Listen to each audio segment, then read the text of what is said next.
Bonsoir à tous, merci d'être au rendez-vous de cette édition du 20h au sommaire de l'actualité. Ce soir, demande de levée de l'immunité parlementaire du maire de Dakar. Le procureur ne fait que confirmer la détention arbitraire de Khalifa Sall, estime ses avocats. Il y voit une insécurité juridique, source de danger pour chaque Sénégalais. Un mort, 3 blessés, tel est le bilan d'un incendie ce jeudi matin au centre-ville. Les secours ont mis 1h05 avant de maîtriser le feu. Taxe sur le kilogramme d'arachide. Les paysans et producteurs de Taïba Niassène disent niet. Ils réclament la suppression de la taxe pour encourager les importateurs chinois. Vous les entendrez dans cette édition. Également au menu la page internationale et la revue de la presse africaine.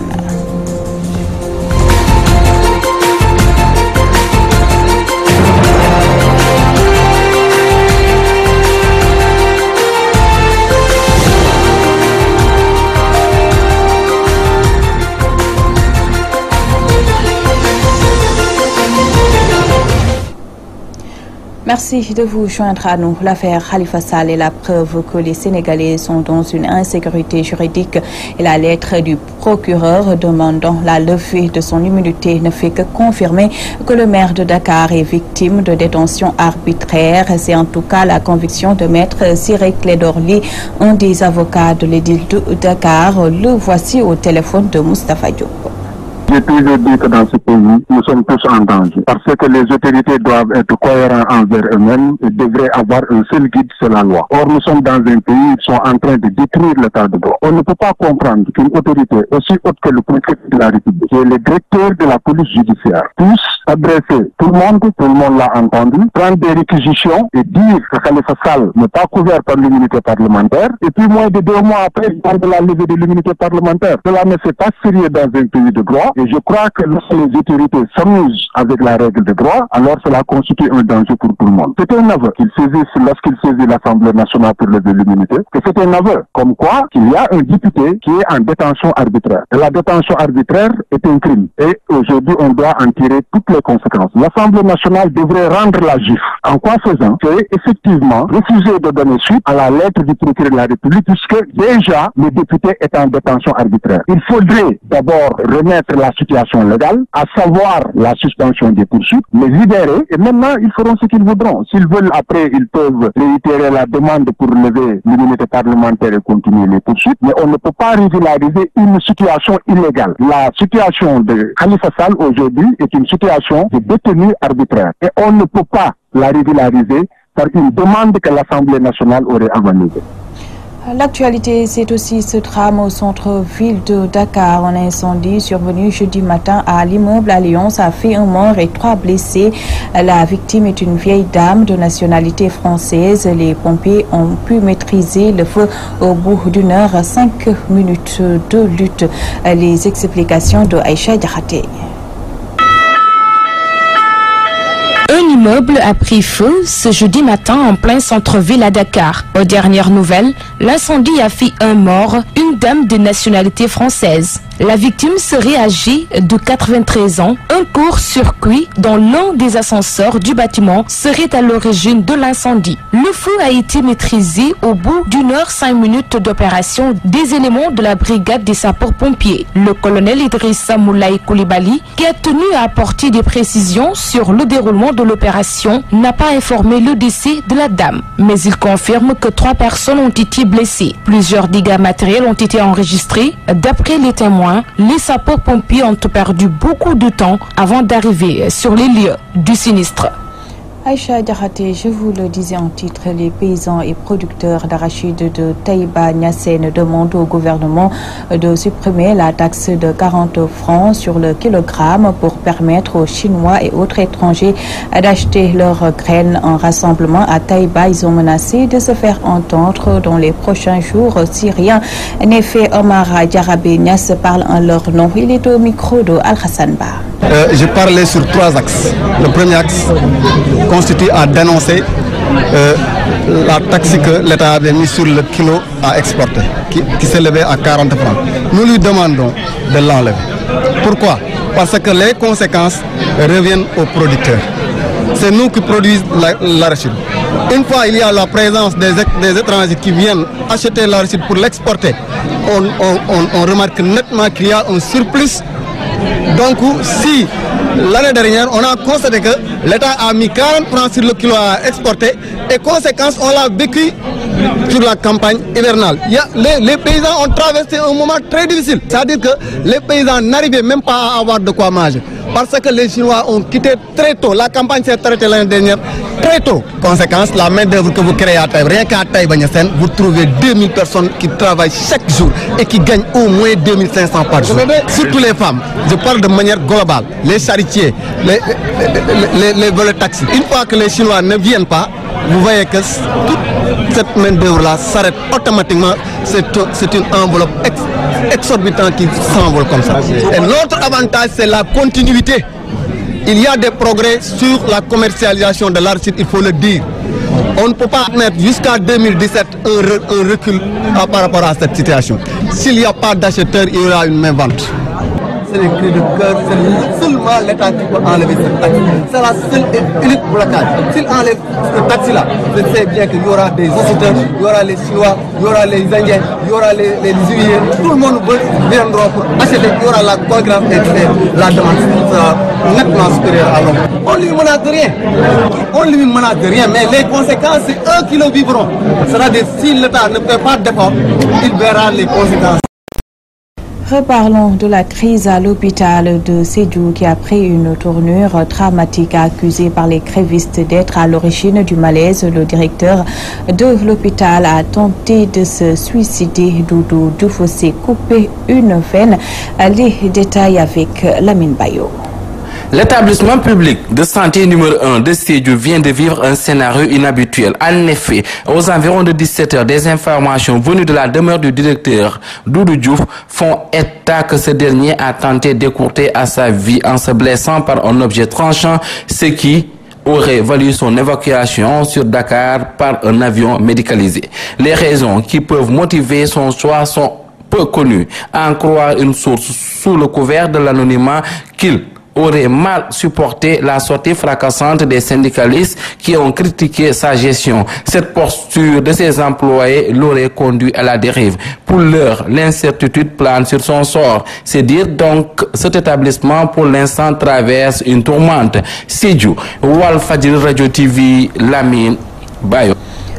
Parlons à présent des préparatifs du Grand Magal de Touba. Chauffeurs et mécaniciens ne sont pas en reste. Des véhicules oubliés au garage depuis longtemps sont en réparation et d'autres sont bricolés.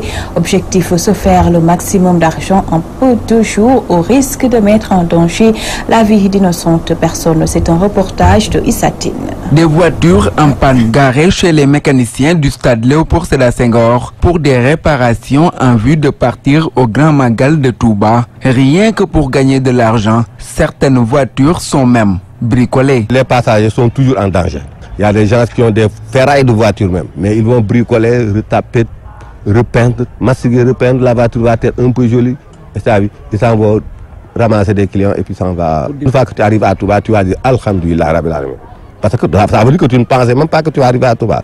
Et ça, donc, cause pour laquelle, moi je dis à ces chauffeurs-là de cesser ces bricolages-là, parce que c'est ce qui amène les accidents. dañ koy gaaral lu 6 mois wala sax presque mu ëpp loolu bañ na magal gi jot na rek ñu daal dem jëli ko fële ñëw puus indi commencer réparer tap-tapal yooyu. Quel que soit l'état des voitures, certains chauffeurs de transport essaient de les mettre sur la route de Touba. day jël coupelle yi obligé rey roue boobu dawee ñetti roue. Certains chauffeurs font le choix d'éliminer les freins d'une roue. À la sortie de Dakar, s'ils ont des problèmes, ils éliminent les freins d'une autre roue. Donc ils voyagent jusqu'à Touba presque sans frein. Le Magal ne veut pas dire bricolage, mais plutôt une réparation totale. Ils disent Touba, mais ma foi, ils ne peuvent même pas aller jusqu'à Diourbel. Les mécaniciens ont une part de responsabilité sur ce phénomène selon Samba Ndiaye, venu réparer sa voiture. Les mécaniciens ont une lourde responsabilité concernant les bricolages. Aujourd'hui, j'ai vu quelqu'un dont sa voiture était tombée en panne de frein, mais les mécaniciens ont pris des morceaux de tissu pour bricoler. Actuellement, la voiture est en circulation. Des voitures garées il y a longtemps, certaines méritent même la casse, sont en réparation rien que pour le Magal de Touba, une course à l'argent au risque de mettre en danger la vie d'innocentes. Il s'attire dans l'actualité internationale, au moins 8 soldats tués par Boko Haram dans le nord-est du Nigeria. Au Mali, 15 djihadistes d'Aqmi ont été tués par l'armée française dans le nord du pays. Et puis en Irak, de violents combats ont éclaté entre l'armée et les Peshmerga. Plus de détails avec Hassan Gueye qui signe la page internationale.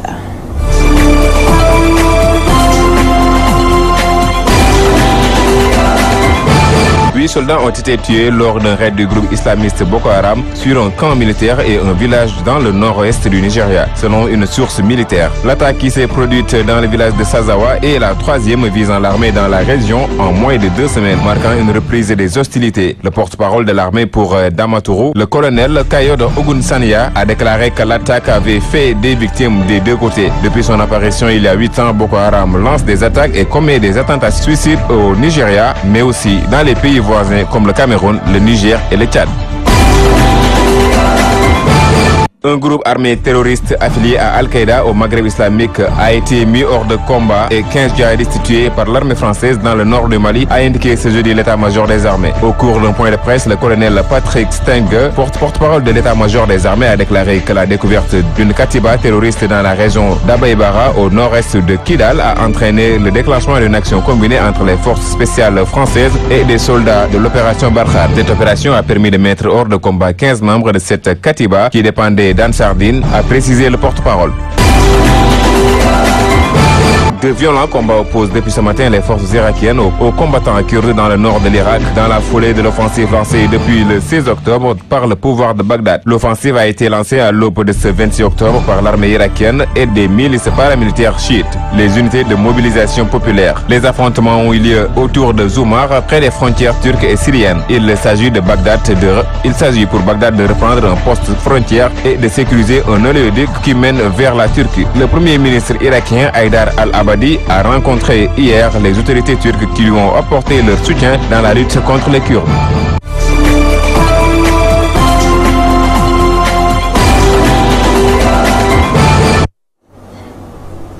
Parlons sport. Coupe du Parlement. Ce vendredi démarre le tournoi de l'Assemblée nationale. 4 équipes sont en lice pour succéder à NGB. La ville de Mbour est représentée par 3 équipes. Présentation des affiches dans ce récit de Nafia Marfal. La Coupe du Parlement ou encore tournoi de l'Assemblée nationale marque le début de la saison de football au Sénégal. Pour cette édition, les affiches promettent un beau spectacle. Ce vendredi, 4 équipes vont disputer les 2 places de la finale. De ces 4 équipes, tous vainqueurs d'un trophée, 3 viennent de la ville de Mbour. En première heure, Mbour Petite Côte, vainqueur de la Coupe du Sénégal, fera face à Kermadjor, nouveau pensionnaire de la Ligue 2. Un derby mbourois que les 2 équipes qualifient de match de préparation pour la nouvelle saison. L'autre affiche oppose Génération Foot, championne du Sénégal, au Stade de Mbour, vainqueur de la Coupe de la Ligue. Cette affiche est un remake de la 24e journée de la saison précédente où les académiciens avaient battu les Mbourois 4-2. Une victoire qui avait annoncé leur titre de champion du Sénégal.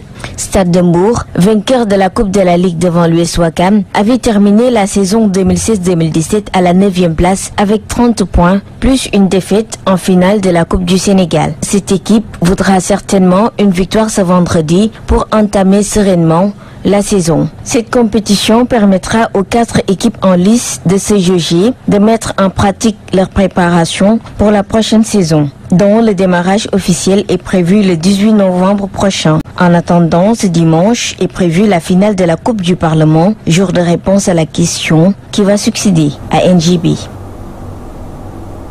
Nafi Amar Fall, on en vient à la dernière partie de ce journal, la revue de la presse africaine présentée par Safiatou Sissé. Bonsoir. Démarrons avec l'élection présidentielle kenyane. IZF qui en parle rapporte qu'au moins un partisan de l'opposition a été tué par balle jeudi dans des affrontements avec la police en marge de la présidentielle au Kenya à Kizimbu. Bastion de l'opposition qui a appelé à boycotter le scrutin révèle des sources policières et hospitalières. Présidentielle au Kenya, parlons-en toujours avec Jeune Afrique qui parle de faible participation à la mi-journée et de violence dans les bastions de Odinga. D'après nos confrères, la présidentielle a finalement été maintenue au Kenya malgré le climat de tension. Alors que le président Uhuru Kenyatta appelle les Kenyans à voter en masse, le principal opposant Raila Odinga a annoncé la transformation de la coalition de l'opposition en un mouvement de résistance. Il confirme également que des violences ont été éclatées à Kizimbu, bastion de l'opposition où au moins une personne a été tué par balle. Sur le même sujet, l'observateur Palga assimile le Kenya à un vrai foutoir électoral. Les journalistes burkinabés rapportent également qu'on avait applaudi à tout rompre quand la Cour suprême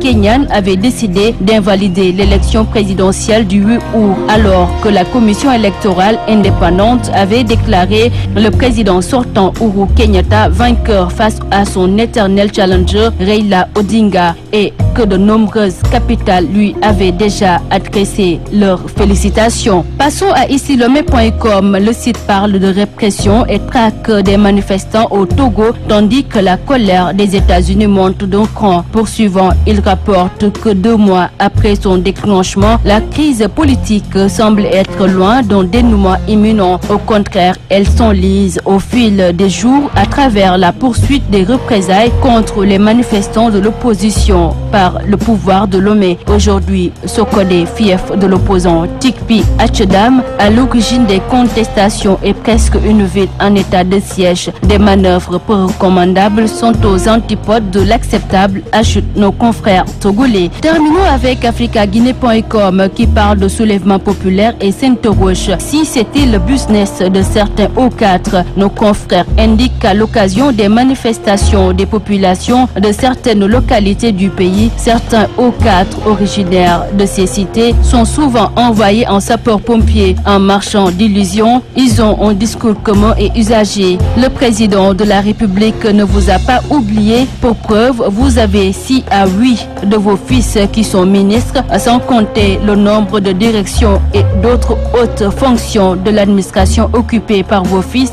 Le président vous aime, il ne peut jamais vous abandonner. C'est vous qui l'avez élu. Fin de citation. Et ce sera tout pour cette édition. Merci de nous avoir prêté attention. Votre rendez-vous du jeudi dîner à Diamano, c'est à 21h avec Ousmane Sen. Excellente soirée à tous.